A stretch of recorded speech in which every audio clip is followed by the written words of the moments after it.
मोरे पीछे वरवाला मंगिया के पेड़वा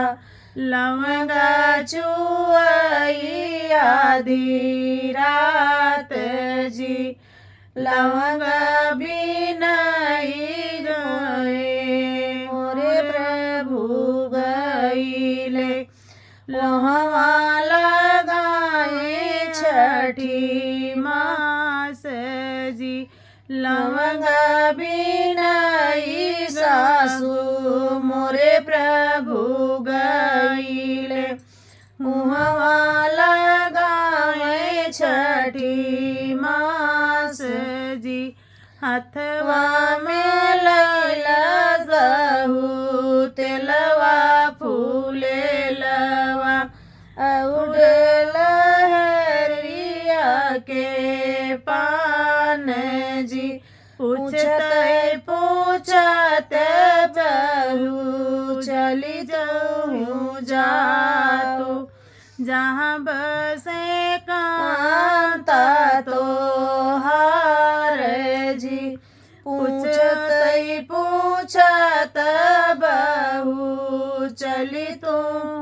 जाती जहाँ बसे कांता तो हार जी एक बन गईली दूसरे बन गईले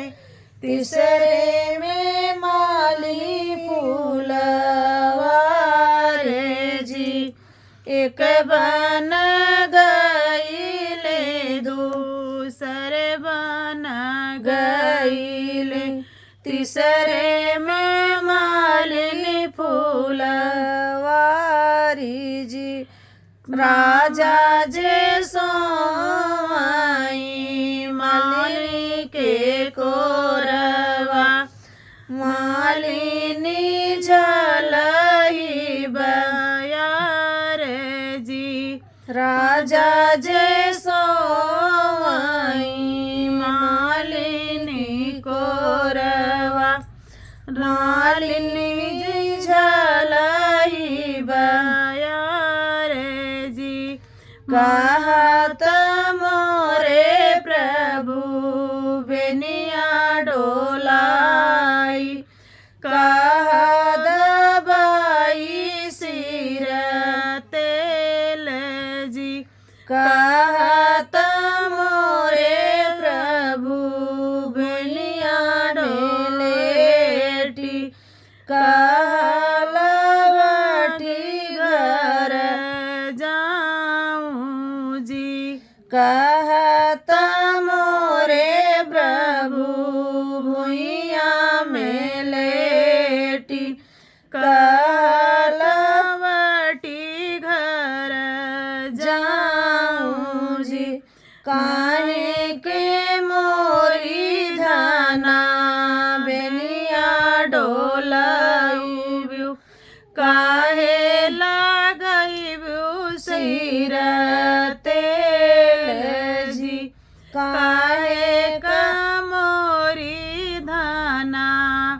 भुइया में लेटबू चाहे रवट घर जाऊ जी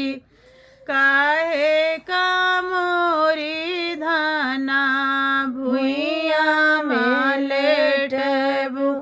चाहे लवटी घर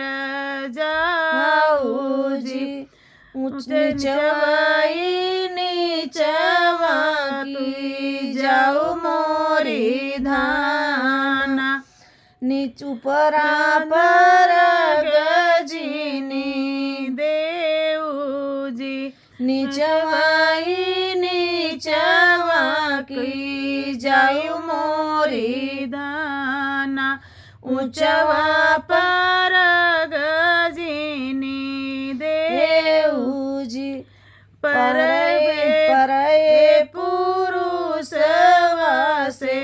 मुखवा जिन बोलियो नौआ जिन बोलियो हमार जी पर रे पुरु જીની બોલ્યું નવું ના બોર્યું હમારજી નીચવાઈ ઊંચવાઈ જાબઈ મોરે પ્રભુ નીચવા પર ગનાહી દેવજી પર રે પુરુષ વાસે